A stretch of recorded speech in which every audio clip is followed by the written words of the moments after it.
नमस्कार, एग्रीमीटर में आप सभी का स्वागत है। मैं हूं ब्रिज द्विवेदी। आज के एग्रीमीटर में हम हल्दी के मार्केट पर चर्चा करेंगे। दरअसल एक साल में अगर देखें तो हल्दी का भाव 17% से ज़्यादा टूट गया। वहीं बीते एक महीने की बात करें तो भाव 8% से ज़्यादा गिर गया है। इसके अलावा बुआई के साथ साथ उत्पादन में बढ़ोतरी का अनुमान है। बाजार में इसकी सप्लाई भी पर्याप्त बताई जा रही है। ऐसे में हल्दी में खरीदारी करनी चाहिए या बिकवाली, इस पर बात करने के लिए हमारे साथ जुड़ रही हैं एसएमसी ग्लोबल सिक्योरिटीज़ की कमोडिटी रिसर्च हेड वंदना भारती जी। मैम, बहुत बहुत स्वागत है आपका द बोनस में। जी ब्रिज जी, आपको और दर्शकों को मेरा नमस्कार। हल्दी पर आज चर्चा करेंगे। इस साल हमने हल्दी की बुआई जिस तरह से देखी है, बढ़ने की संभावना जताई जा रही है। इसके अलावा मौजूदा समय में हल्दी की पर्याप्त सप्लाई भी है। साथ ही भाव जिस तरह से टूटते हुए नजर आ रहे, 17% से ज़्यादा टूट गया है। ऐसे में आप हल्दी में मौजूदा स्तर पर ट्रेडर्स को क्या राय देंगी, और साथ ही ये भी बताइए आपके हिसाब से उन्हें क्या करना चाहिए इस वक्त। जी ब्रिज जी, अगर थोड़ा सा हम पीछे जाके देखें तो इस बारी हुआ ये कि हम लोगों ने बहुत ज्यादा एक अपसाइड आता हुआ देखा था। अगर हम 24 की बात करेंगे, 24 में रिकॉर्ड हाई लगा था और 23 और 24 के बीच में जो प्राइस था हल्दी का, 23 में करीब ये 6,000 के करीब ये कमोडिटी थी, 6500 के करीब। वो कमोडिटी आपको 22,000, 21,000, 22,000 वाले जोन में चली गई। प्रोडक्शन यहाँ पे बढ़ा और अच्छा खासा प्रोडक्शन बढ़ा, और इस बारी जो है इसका इम्पैक्ट जो है देखने को मिल रहा है। प्राइसेस लोअर साइड में आ गए। लेकिन एक चीज और है यहाँ पे ब्रिजी, कैरी फॉरवर्ड हम लोग को बहुत ज्यादा नहीं है। कंसर्न यहाँ पे है कि प्रोडक्शन तो ज्यादा हुआ पिछली बार, लेकिन कैरी फॉरवर्ड जो है वो ड्राई है। और बेसिक जो है कि किसान के पास से ज्यादातर माल निकल चुका है और थोड़ा बहुत यहाँ पे माल है मार्केट में, बाकी ट्रेडर्स के पास है। लेकिन प्राइस इसलिए यहाँ पे गिरा है कि एक्सपोर्ट जो है वो एक कंसर्न बन के उभरा हुआ है। क्योंकि अगर एक्सपोर्ट जहां जहां होता है उन कंट्रीज के नाम अगर मैं यहाँ पे बोलूँ तो अपने आप समझ में आएगा कि क्या माजरा है। 80% यहाँ पे हम प्रोड्यूस करते हैं हल्दी को, और हम मेजर एक्सपोर्टर है पूरे वर्ल्ड वाइड। और अगर देखेंगे कि किस किस डेस्टिनेशन पे यहाँ पे हम एक्सपोर्ट करते हैं तो आपको मिल जाएगा यूएई, यूएसए जहां से हमारा टैरिफ वॉर चल रहा है। फिर आपको मिल जाएगा मोरक्को है, बांग्लादेश है, ईरान है। तो इस वजह से इस बारी हम लोगों ने देखा कि एक्सपोर्ट नंबर्स जो है वो यहाँ पे वीकर साइड है और एक्सपोर्ट नंबर्स कम है, जिसकी वजह से प्राइस में एक फॉल आया। तो ये तो पूरी पृष्ठभूमि हो गई कि यहाँ पे प्रोडक्शन ज्यादा हुआ क्योंकि प्राइसेस ज्यादा थे, लेकिन एक्सपोर्ट ना ज्यादा होने की वजह से प्राइसेस गिरे हैं। लेकिन अब ये निकल के आता है कि अब क्या, अब तो हम लोगों ने एक डाउन साइड आता हुआ देखा है। मैं ऐसे ही चार्ट देख रही थी, मुझे लग रहा था कि जो मेजर लो है यहाँ पे ब्रिजी, ये इसने बना लिया हुआ है इस कमोडिटी ने। अगर हम बात करें कि इस बार की मूवमेंट हमारी क्या रही है, तो मेरे ख्याल से एक अपसाइड जो हम लोगों ने रिसेंटली देखा था 15,200 के करीब का, वहां से एक फॉल आते आते ये कमोडिटी ने 12,900 का भी स्तर देखा है। 12,900 ही मुझे लग रहा है कि एक सपोर्ट साइड होना चाहिए, उससे ज्यादा नीचे नहीं आनी चाहिए इस कमोडिटी को। अगर उससे ज्यादा फॉल है तो मेजर मुझे लग रहा है कि 12,800 600 रहेगा। लेकिन अब जैसे ही यहाँ पे त्योहारी मांग की शुरुआत होगी तो अगस्त के बाद मुझे लग रहा है कि इस कमोडिटी में उछाल देखने को मिलेगा। और अभी जो लेवल्स है ये काफी बढ़िया लेवल है। अगर कोई यहाँ पे व्यापारी बनाना चाहते हैं लेवल्स कि यहाँ पे लॉन्ग हमको लेना है, वो उनके लिए बढ़िया मौका है, वो ले। 12,800 मुझे निचला स्तर लग रहा है। और अपसाइड में अगर आप कहेंगे कि अपसाइड में क्या लग रहा है, तो मुझे लग रहा है कि एक हर्डल है 13,800 का। 13,000 से 800 के ऊपर ये कमोडिटी स्टेबल होती है ना, तो फिर मुझे लग रहा है कि आने वाले 1 से 2 महीने में 14,500 14,800 वाला लेवल जो है वो देखने को मिलेगा। तो अब वो समय आ गया है कि वो जो पैनिक था हल्दी में, वो यहाँ पे खत्म होना चाहिए।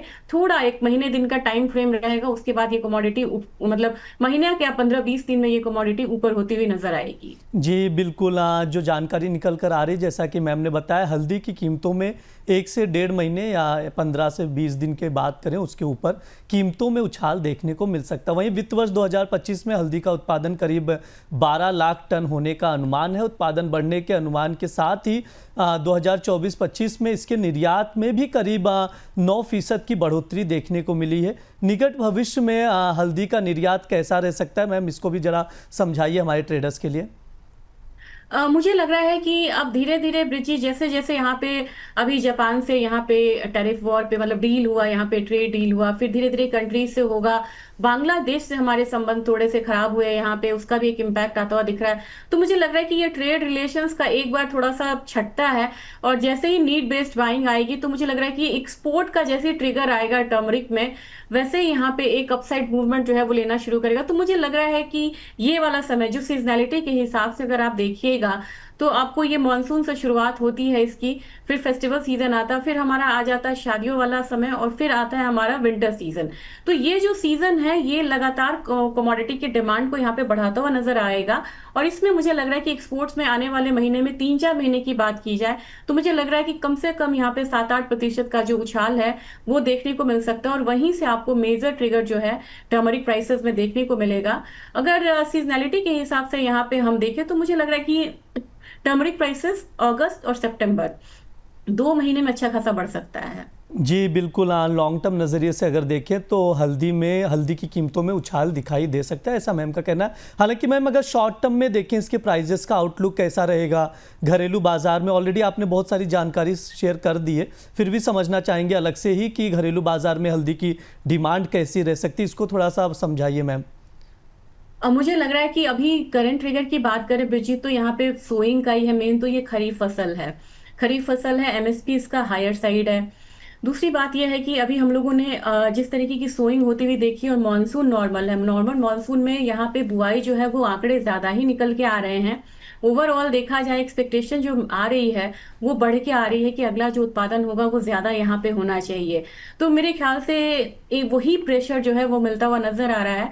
और किसान क्या कर रहे हैं कि उनको थोड़ा भी हायर साइड का भाव मिल रहा है, तो वहां पे जो भी उनका स्टॉक्स है उसको वो रिलीज कर रहे हैं। इसका इम्पैक्ट प्राइसेस पे देखने को मिल रहा है। दूसरी चीज ये है कि रुपया यहाँ पे अपना 85 से थोड़ा सा डेप्रिशिएट होके ये 86.5 87 के करीब जाने का अनुमान है। इससे हमारा एक्सपोर्ट्स पैरिटी जो है वो फिर से थोड़ा कॉम्पिटिटिव होता हुआ नजर आएगा। तो ये शॉर्ट टर्म ट्रिगर्स हैं जो कि यहाँ पे एक तो बेयरिश है कि यहाँ पे प्रोडक्शन फिगर्स जो है वो बढ़ने की उम्मीद है, मानसून यहाँ पे नॉर्मल है, तो थोड़ा दबाव, तभी मैं 12,800 13,000 का एक लेवल बोल रही हूँ कि एक सपोर्ट आ सकता है। लेकिन वहीं से फिर मुझे लग रहा है कि शुरुआत होनी चाहिए बाइंग की भी, तो थोड़ा करेक्शन पे बाइंग का वो करे। और शॉर्ट टर्म में अगर रेंज डाउनसाइड का अगर आप पूछिएगा तो मुझे लग रहा है कि प्राइसेस को 13,000 को ज्यादा नहीं तोड़ना चाहिए, वही उसका मेन एक रेंज रहेगा। और अगर वहां से अपसाइड लेता है तो इमीडिएट हम यहाँ पे 13,800 से 14,000 का भाव आता हुआ देख सकते हैं। और ये शॉर्ट टर्म में कितना बोल रही हूँ, मुझे 2 हफ्ते का मुझे ये टाइम फ्रेम लग रहा है इसको आने में।